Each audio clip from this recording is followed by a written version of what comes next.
પ્રમુખ સ્વામી મહારાજની life open કિતાબ જેવી હતી. આપણે અહીં બેઠા છીએ ને, અહીંયા પ્રમુખ સ્વામી મહારાજ જમતા. પ્રમુખ સ્વામી મહારાજ જમે ત્યારે આ આખો ઓરડો ભરેલો હોય. એમનું જમવાનું પણ ખાનગીમાં નહીં, એમનું સુવાનું પણ ખાનગીમાં નહીં. આ પડદો ખુલી જાય પાછળ જ એમનો પલંગ, અહીંયા જ બધા. એ રાત્રે 11 વાગે સુવા જાય ત્યારે અહીંયા ઓછામાં ઓછા 150 જણા હોય.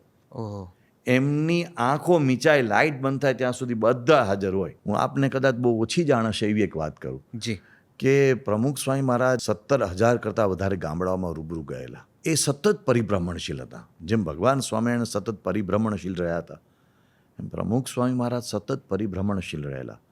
ગામડે ગામડે જ્યાં રસ્તા નહોતા પહોંચ્યા ત્યાં તેઓ પહોંચ્યા હતા.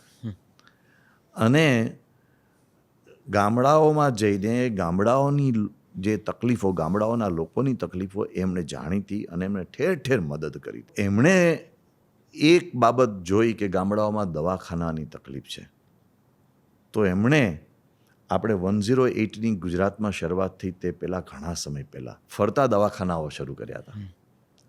અને એમણે ફરતા દવાખાનાઓ શરૂ કર્યા. એ એવા ગામડાઓમાં જાય કે જ્યાં કોઈ મેડિકલ સુવિધા ન હોય. ગામડાઓમાં જાય, ફ્રી ડૉક્ટર, ફ્રી મેડિકેશન, અને જરૂર પડે તો ગામડામાંથી દર્દીને લઈ જઈને હોસ્પિટલમાં દાખલ કરવા સુધીની બધી જ વ્યવસ્થા. તો એમણે એ ફરતા દવાખાનાઓ ચાલુ કર્યા. દર વર્ષે લાખો દર્દીઓની નિઃશુલ્ક સેવા ચાલે છે. અમે હજુ સુધી એની કોઈ બહાર વાત પણ કરતા નથી. એવી રીતે આદિવાસી બાળકોને દત્તક લઈને ભણાવવાની પ્રવૃત્તિ બહુ જ મોટા પાયે પ્રમુખ સ્વામી મહારાજે ચાલુ કરી હતી. આદિવાસી છાત્રાલયો, આદિવાસી ઉત્કર્ષના બધા કેન્દ્રો બહુ જ મોટા પાયે. એમણે કુટીર મંદિરો ચાલુ કર્યા હતા, ગામડે ગામડે કુટીર મંદિરો.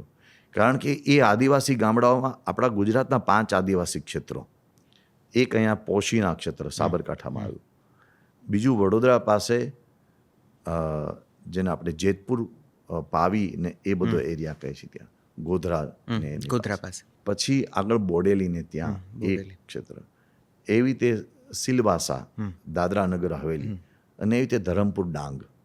આ બધા જ આદિવાસી વિસ્તારોમાં પ્રમુખ સ્વામી મહારાજે 70s ત્યારથી લઈને છેલ્લે એમણે 2010 સુધી અમે જતા જોયેલા છે.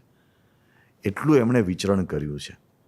એ 95 વર્ષની ઉંમર સુધી એ જીવ્યા, એટલે એમણે ખૂબ કાર્ય કર્યું છે. તો આ બધું જે કાંઈ ચાલી રહ્યું છે એના મૂળમાં એમણે આપેલું સૂત્ર, બીજાના ભલામાં આપણું ભલું.